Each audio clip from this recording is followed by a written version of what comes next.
बाबा नारायण दास राजकीय कला महाविद्यालय हिंदी साहित्य उत्तरार्ध के सभी विद्यार्थियों का आज की इस कक्षा में मैं डॉक्टर अनीता नायर बहुत बहुत स्वागत और अभिनंदन करती हूँ। प्रिय विद्यार्थियों, जैसा कि आपको विदित है कि हम कामायनी पढ़ रहे हैं और आज हम चर्चा करेंगे कामायनी में छायावादी काव्य प्रवृत्तियाँ। क्योंकि जयशंकर प्रसाद जो हैं छायावाद के आधार स्तंभों में माने जाते हैं और जैसा कि आपको बखूबी पता है कि छायावाद को प्रसुमन काल भी कहा जाता है। प्रसुमन यानी प्रसाद सुमित्रानंदन पंत, महादेवी वर्मा और न से निराला। प्रसाद सु सुमित्रानंदन पंत, म से महादेवी वर्मा और न से निराला, यानी ये जो चार कवि हुए हैं छायावाद के, इन्हें छायावाद के आधार स्तंभ माना जाता है। तो इन चार आधारों ने छायावादी काव्य प्रवृत्तियों को अपने काव्य में किस तरह से संगठित किया है, संरचित किया है, उसकी भी एक झलक हम आज इस कक्षा में देखेंगे। तो बात कर रहे हैं हम कामायनी की। कामायनी के विषय में या छायावाद के विषय में प्रसाद जी के स्वयं के अपने विचार मैं आपसे साझा करना चाहती हूँ। काव्य कला और अन्य निबंध में प्रसाद जी स्वयं लिखती हैं कि छायावाद का स्वरूप जो है वो कैसा है। मोती के भीतर छाया की जैसी तरलता होती है, वैसी ही क्रांति की तरलता अंग में लावण्य कही जाती है। इस लावण्य को संस्कृत साहित्य में छाया और विच्छित्ति के द्वारा कुछ लोगों ने निरूपित किया था। अतः इसी सौंदर्य के सूक्ष्म रूप को अपनाते हुए पौराणिक कथाओं और नारी के बाह्य सौंदर्य के वर्णन से भिन्न जिन कविताओं में वेदना के आधार पर स्वानुभूतिमयी अभिव्यक्ति हुई है, वही छायावाद कहलाती है। तो अब छायावाद की जो परिभाषा उन्होंने दी है, हम उसी परिप्रेक्ष्य में कामायनी का परीक्षण और उसकी कसौटी पर उसे कसेंगे। छायावाद से तात्पर्य कविता की एक ऐसी नई प्रणाली से वो बताते हैं जो भारतीय दृष्टि से अनुभूति और अभिव्यक्ति की भंगिमा पर अधिक निर्भर करती है।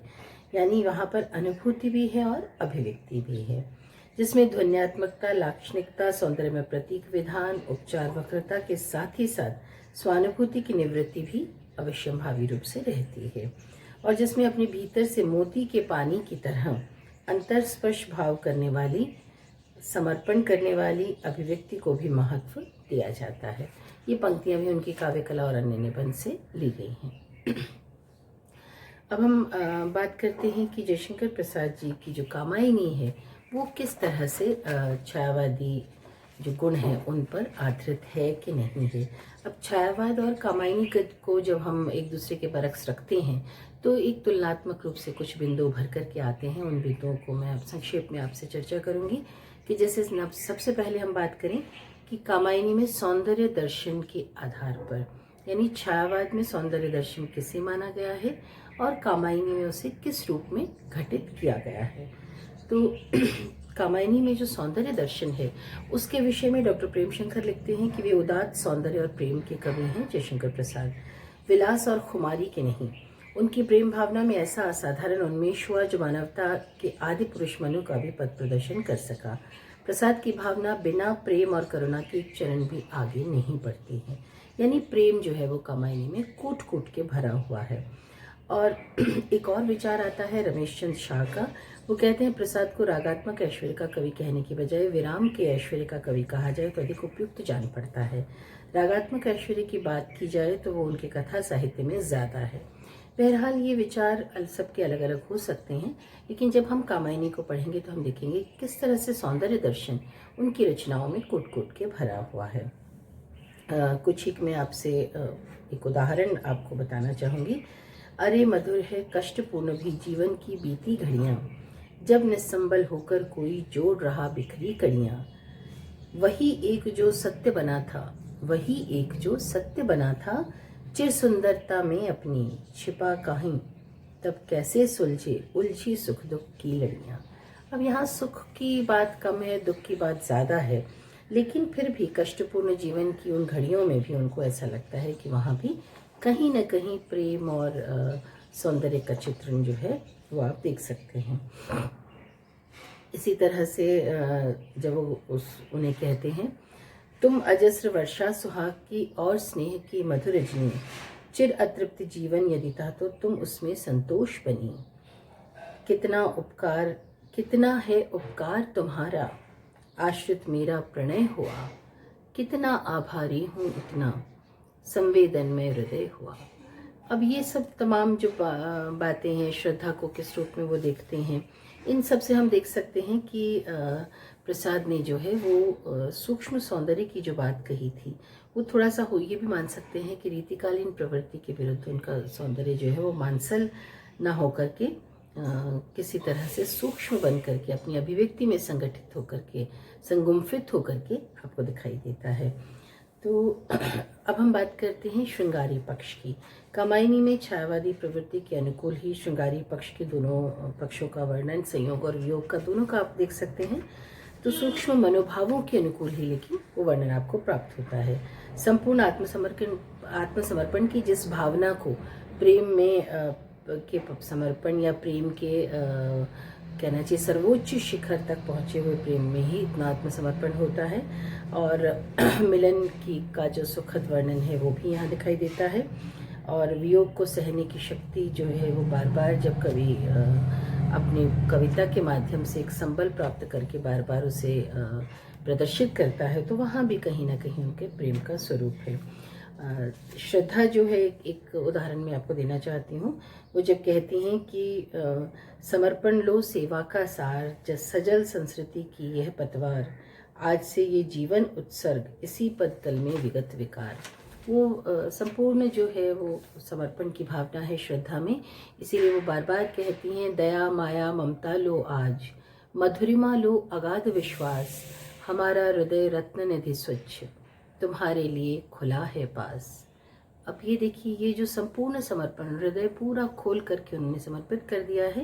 तो ये जो भावनाएं हैं ये अब आपको रीतिकाल की रचनाओं में कतई नहीं मिलती हैं। घनानंद को छोड़ दीजिए या कुछ एक उदाहरणों को छोड़ दीजिए, लेकिन इस रूप में इतनी बहुतायत में आपको वहाँ उपलब्ध नहीं होता है। अब इसी तरह से वियोग के भी बहुत सारे उदाहरण हैं, बहरहाल वो सब हम जब पढ़ेंगे तब हम उसे देखेंगे। अब मैं बात करती हूँ स्वानुभूति पक्ष की। कामायनी में स्वानुभूति पक्ष की भी प्रबलता आप देख सकते हैं। वहाँ छायावाद का ये जो सबसे बड़ा गुण है कि स्वानुभूत सत्य को ही कवि जो है वो ईमानदारी के साथ प्रस्तुत करता है अपनी रचनाओं के माध्यम से। तो वो तो प्रसाद जी पे कईयों ने आक्षेप भी लगाए हैं कि व्यक्तिवादी काव्य की रचना है। बहरहाल हम उसकी बहुत गहराई में नहीं जाएंगे उन आक्षेपों और विरोध प्रतिरोध की, लेकिन कुल मिलाकर के ये जो स्वानुभूति पक्ष है वो आपको कामायनी में बहुत जगह नज़र आता है। और मनु अपने अतीत की चिंता में बहुत सारे ऐसे पद और ऐसी बहुत सारी बातें कहते हैं। इनकी जो व्यक्तिगत प्रणय भावना भी कहीं ना कहीं आपको उसकी भी झलक मिल जाती है। जब वो कहते हैं कि ये जलन नहीं सह सकता मैं, चाहिए मुझे मेरा ममत्व, इस पंचभूत की रचना में मैं रमण करूं बन एक तत्व, तुम अपने सुख से सुखी रहो, मुझको दुख पाने दो स्वतंत्र, मन की परवशता महादुख मैं यहीं जपूंगा महामंत्र।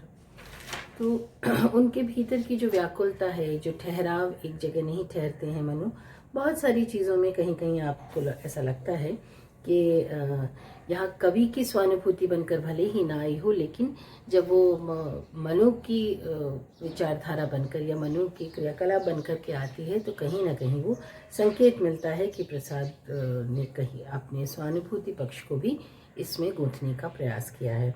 रमेश चंद्र शाह जी की पंक्तियां यहाँ उद्धृत करना चाहूँगी कि प्रसाद जिस युग में कविता करने लगे वो युग प्रसाद जिस संस्कृति के कवि हैं उस संस्कृति की संध्या सदी का है। हम पाते हैं कि हमारी जातीय सांस्कृतिक इतिहास की सबसे प्रखर आत्मचेतना प्रसाद में मिलती है। निश्चय ही प्रसाद ने अतीत का गौरवगान किया, किंतु वे उस तरह अतीत जीवी नहीं थे। अतीत इस कवि के लिए उस तरह का अतीत है भी नहीं। तो कुल मिलाकर के हम देखें तो प्रसाद ऐसे कवि हैं जिन्होंने की संतुलन और समन्वय स्थापित करने की कोशिश बार बार की है। प्रकृति परक चेतनता की बात करें तो पूरा का पूरा छायावाद जो है वो प्रकृति के मानवीयकरण की कहानी है। तो यहाँ बार बार हमें प्रकृति सजीव होकर के नजर आती है, कभी सखी के रूप में, कभी सहचरी के रूप में, कभी मित्र के रूप में, तो कभी और किसी और तरह से। तो हर तरह आपको कवि के सुख दुख में साथी बनकर के प्रकृति नजर आती है।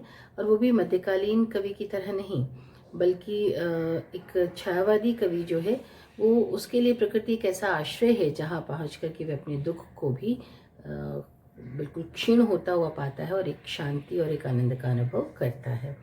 अब यहाँ पर बहुत सारे उदाहरण हैं प्रकृति को लेकर के। एक उदाहरण मैं आपसे साझा कर लेती हूँ।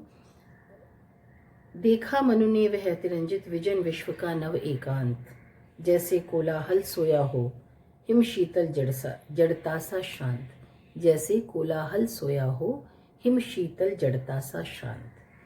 अब बहुत सारे उदाहरण हैं, ये सब हम जब पढ़ेंगे तो हमें बार बार समझ में आ जाएगा। मैं चंद बिंदुओं की ओर संकेत करना चाहती हूँ। अभिव्यंजना पद्धति भी यहाँ कामायनी की जो है, कामायनी में आपको छायावादी अभिव्यंजना पद्धति नजर आती है, जो प्रतीकों के माध्यम से अपनी अभिव्यक्ति का रास्ता चुनती है। संपूर्ण रचना विधान कामायनी का अगर हम देखते हैं तो प्रतीकात्मक है। मनु, श्रद्धा, इड़ा सभी प्रतीकात्मक पात्र के रूप में सामने आते हैं। और प्रसाद की ये जो है कि उन्होंने किस तरह से इन तीनों को एक अलग अलग तरह से प्रतीकों के माध्यम से वर्णित किया है। तो अगर हम तौलते हैं तो प्रसाद शायद छायावादी तमाम कवियों में सर्वाधिक प्रतीकवादी कवि ठहरते हैं, और इसीलिए उनके भावों की अभिव्यक्ति के लिए एक सशक्त माध्यम के रूप में यहाँ प्रतीक आता है, और उन्होंने उसे ग्रहण भी किया और उसे अपनी रचनाओं के माध्यम से प्रस्तुत भी किया। कामायनी की नारी महत्ता कोई उस पर कोई प्रश्न चिन्ह है ही नहीं, क्योंकि जैसा कि उसका नाम से ही आपको जाहिर है कि वो कामायनी जो है स्त्रियोचित एक नायिका के नाम से लिया गया है, और ये शीर्षक उसी रूप में नायिका के नाम पर है। और यहाँ पर श्रद्धा जो है वो एक प्रमुख नायिका की तरह से आती हैं, और श्रद्धा के नाम पर ही पूरी कामायनी रची गई है। जब कवि कहते हैं कि नारी तुम केवल श्रद्धा हो, विश्वास रजत पक्तल में, पीयूष स्रोत सी बहा करो जीवन के सुंदर समतल में। तो ये पूरी की पूरी कहानी जो है वो इस तरह से नारी महत्ता की कथा है, और नारी के उस त्याग, समर्पण और उसके भावों के स्तर पे अगर हम कहें तो सर्वोच्च रूप में सबसे शक्तिशाली ठहरती हैं प्रसाद की नज़रों में। और इसीलिए उनकी रचनाओं में, तमाम रचनाओं में, चाहे कहानियों में हो, चाहे उपन्यास में हो, चाहे नाटक में हो, हर जगह आपको दिखाई देगा कि वहाँ जो नारी है वो एक शक्ति के रूप में आपको नज़र आती है। तो इस प्रकार हम कह सकते हैं कि कामायनी जो है वो आधुनिक युग की सर्वश्रेष्ठ कृति है, और ये मानवता की उस चिरंतन पुकार को यहाँ पर अभिव्यक्त करता है। और कवि इन तमाम उपादानों के साथ में कि जिनकी की चर्चा हमने अभी की है। तो बहरहाल आज की कक्षा यहीं समाप्त होती है। कल हम फिर मुलाकात करेंगे अगली कक्षा में। तब तक के लिए नमस्कार, स्वस्थ रहिए, प्रसन्न रहिए।